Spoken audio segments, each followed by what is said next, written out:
बारामतीत काकांना धक्का देण्याच्या तयारीत असलेल्या अजित पवारांना बारामतीत महायुतीतूनच धक्का मिळण्याची शक्यता निर्माण झाली आहे।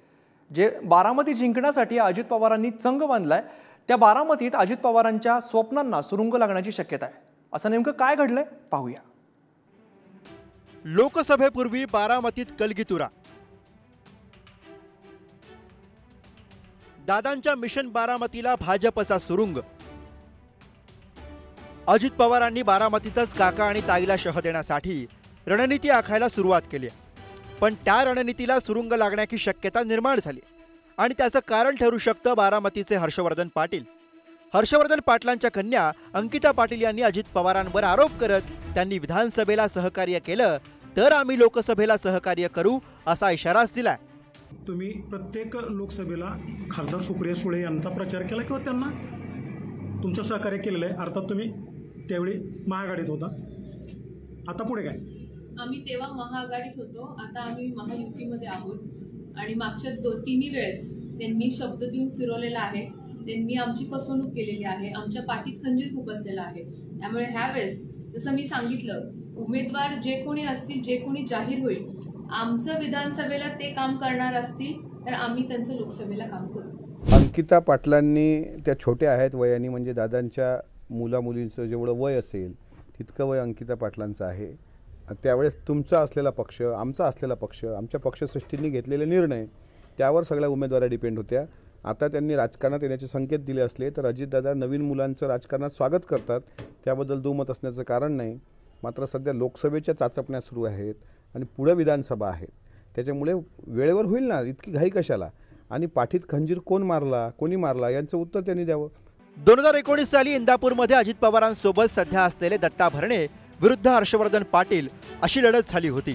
2019च्या विधानसभा निवडणुकीत दत्ता भरणे यांना 1,14,960 मतं पडली, तर हर्षवर्धन पाटलांना 1,11,850 मतं मिळाली होती।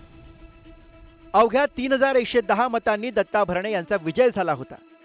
2014च्या विधानसभा निवडणुकीत दत्ता भरणे यांना 1,08,400 मतं पडली आणि त्याचवेळी काँग्रेसमध्ये असलेल्या हर्षवर्धन पाटील यांना 94,257 मतं मिळाली।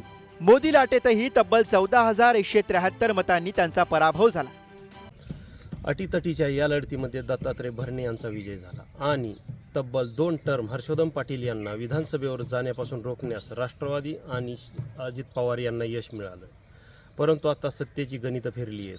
2019 आणि 2014 साली विरोधात असणारे आता सत्तेत एकत्र आहेत। अजित पवारांनी काकांची साथ सोडताच सुप्रिया सुळेंना पाडण्याचा चंग बांधलाय आणि त्यासाठी हर्षवर्धन पाटलांची मदत अजित पवारांना गरजेची असेल।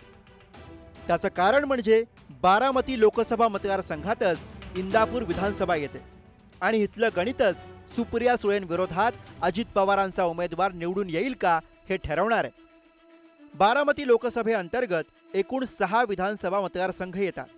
यातील दौंड विधानसभा मतदारसंघावर भाजपचा झेंडा आहे, इंदापूर विधानसभा मतदारसंघावर अजित पवारांच्या राष्ट्रवादीचा झेंडा आहे, बारामतीतून स्वतः अजित पवार, पुरंदर विधानसभा मतदारसंघावर काँग्रेसचा झेंडा, भोर विधानसभा मतदारसंघावर काँग्रेसचा झेंडा आहे, खडकवासला विधानसभा मतदारसंघावर भाजपचा झेंडा आहे। बारामतीची गणितं फक्त एवढ्यावरच ठरणार नाहीत, तर त्यासाठी उमेदवार कोण, कुणाचा चेहरा आणि हर्षवर्धन पाटलांसारख्या भाजपतल्या पण अजित पवारांच्या राष्ट्रवादी सोबत वाद असलेल्या नेत्यांच्या भूमिकेकडे सुद्धा लक्ष असेल।